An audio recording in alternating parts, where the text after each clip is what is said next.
el circuito RLC, resistencia, inductancia y capacidad, ¿ya?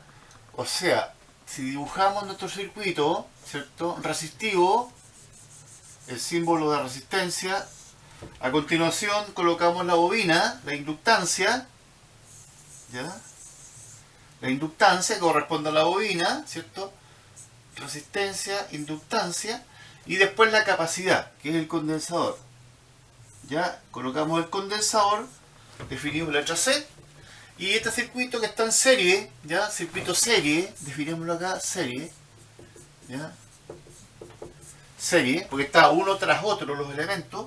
Acá tenemos el condensador o capacitor, y esto se alimenta de una fuente de corriente alterna, ya, de una CA, ya, ahí, ya, esto en CA, ya aquí colocamos en corriente alterna, para que se defina, porque también puede estar en corriente continua, trabajamos con corriente alterna, ya, en este circuito, ya, sucede que es circulado por una corriente total, ya, y en cada uno de estos elementos se produce una caída de tensión, que la vamos a definir como VR, ¿cierto? El voltaje que aparece en la resistencia, el BL, el que aparece en la inductancia, ¿ya?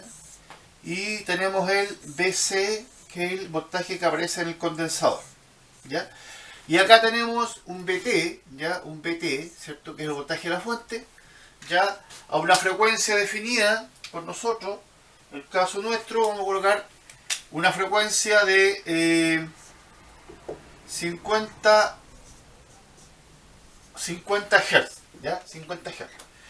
Este circuito ocurren varias cosas. En la resistencia, si vemos las ondas sinusoidales que se producen entre la corriente y el voltaje, ya tendríamos, ¿cierto?, el esquema del tiempo, ya tenemos la onda de voltaje, la vamos a dibujar con color azul, sinusoidal, ya, voltaje, ya, y en forma, en fase, ¿cierto? Prácticamente aparece una corriente, ya, una corriente también sinusoidal, que la vamos a definir por I, rojo, que está en fase. Parten de cero, llega al máximo voltaje sinusoidal, también está en la máxima corriente sinusoidal, y así de nuevo bajan, pasan por cero nuevamente, se invierten, y también de nuevo el máximo negativo acá coincide con el máximo negativo del voltaje, ¿ya?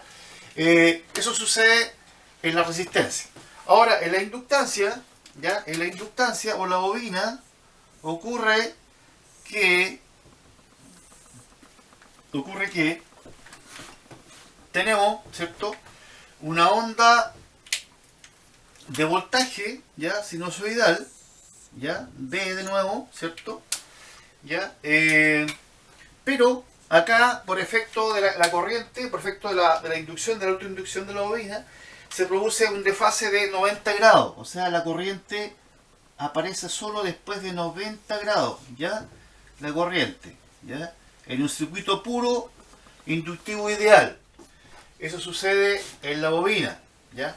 Ahora está trazada la corriente. Partió el voltaje y recién cuando llega a su máximo aparece la corriente, ¿ya? Eso es lo que se produce en los circuitos inductivos con el famoso coseno phi, ¿cierto? Que la corriente se atrasa, ¿ya? Y su máximo de corriente, el máximo de intensidad de la corriente, ¿cierto?, ya no coincide con el máximo voltaje, por lo tanto yo tengo una pérdida, ¿ya?, por coseno phi, ¿ya?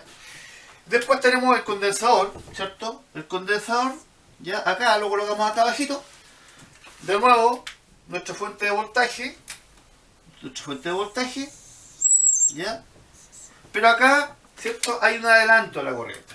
Ya la corriente, cuando está en el mínimo del voltaje prácticamente, aparece la corriente, ¿cierto? Ahí está desfasada, está adelantada a 90 grados, ¿ya? La corriente. Acá está atrasada la corriente en 90 grados, ¿ya? Y acá está adelantada la corriente en 90 grados. En el fondo, para que aparezca, en el fondo esto es un pic de corriente, porque cuando uno aplica la tensión, ¿ya? No puede haber corriente sin tensión. Por lo tanto, cuando yo aplico un mínimo de tensión acá, se me produce a mí un levantamiento, una cresta al máximo de la corriente, y de ahí comienza a decrecer, ¿ya?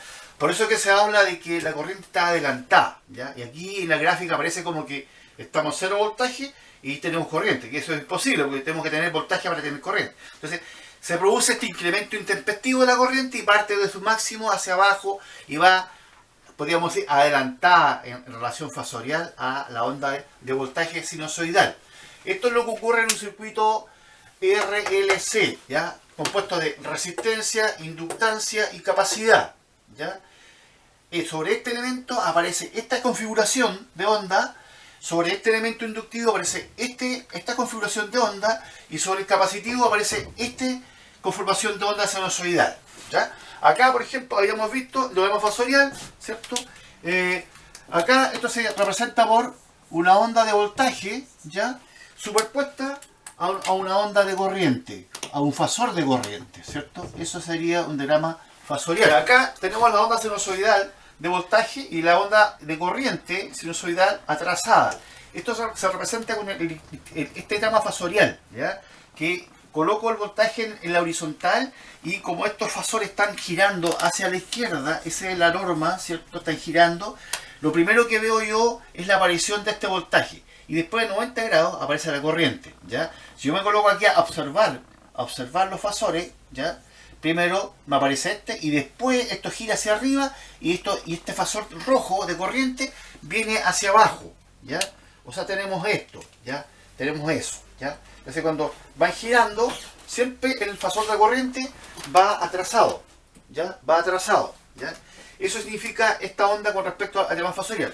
Bueno, y acá, en el caso del diagrama fasorial del condensador, ¿cierto? El condensador, ya yo tengo la corriente adelantada, o sea, tendría el voltaje aquí, ya el voltaje acá, ¿cierto? Y la corriente la tendría acá, ¿ya? La corriente la tendría aquí, ¿ya? También en 90 grados, esto significa que está adelantado, o sea, primero veo, ¿cierto? La corriente y después viene el voltaje. Eso correspondería a los esquemas fasoriales de onda sinusoidal que corresponden al circuito con sus distintos componentes. Acá lo importante es saber, ¿cierto? Que acá en la bobina, ya en la bobina se me produce a mí un fenómeno de lo que se llama reactancia inductiva, o sea, la oposición al paso de la corriente alterna de los 50 ciclos, ya en la bobina. Es como una resistencia, pero en corriente alterna, ¿ya? Esto es óhmico y esto es inductivo. Entonces, la fórmula que yo voy a emplear para calcular la resistencia de la bobina a la corriente alterna se va a definir por la fórmula 2, ¿cierto? Por pi, ¿ya? Por F y por L, ¿ya? Esta es mi fórmula de la reactancia inductiva. 2 por pi es una constante, ¿ya? Para radianes segundos, para expresarlos por en ohm. Esto se mide en ohm, ¿ya? Esta resistencia y corriente alterna que ofrece la bobina es XL. 2pi por F, F es la frecuencia, 50 ciclos, y L es la inductancia, ¿ya? Los henrios. Esta es la unidad de henrio, ¿ya? Henrio. ¿Ya? Que eso se configura en base al tipo de bobina, a la permeabilidad que tenga el circuito, a la cantidad de espira, etc. ¿Ya? Básicamente la XL depende de la frecuencia y de la L. Pero cuando tengo la L ya armada, yo, como la bobina tiene una estructura ya magnética configurada, lo único que afecta básicamente a la XL pasa a ser la frecuencia, ¿ya? Si yo subo la frecuencia, la XL sube, ¿ya? Si yo bajo la frecuencia, la XL baja, o sea, la resistencia que ofrece la bobina baja, ¿ya? Y después tengo la otra fórmula, ¿ya? Que es la oposición al paso de la corriente alterna que ofrece el condensador o capacitor. En ese sentido, ¿cierto? Se define por XC, ¿ya? En que eso es 1 partido por 2 por pi por F la frecuencia y por C, que es la capacidad, ¿ya? La capacidad en faradio, ¿ya? En faradio, ¿ya? Normalmente los condensadores que se usan mucho son en microfaradios, por lo tanto hay que transformarlos a faradios para que acá también me dé ohm, ¿ya? Esta es la reactancia capacitiva o la resistencia en corriente alterna del condensador que ofrece el condensador al paso de la corriente. Esta es la XL, la reactancia inductiva, ¿ya? Que ofrece la oposición que ofrece la bobina al paso de la corriente alterna en 50 ciclos.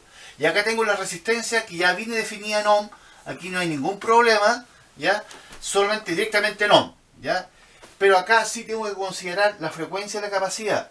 Acá la frecuencia y la inductancia de la bobina, ¿ya? Esto viene, la bobina viene en henrios y esto viene en faradio, ¿ya? Son las unidades ya de capacitancia ya del condensador.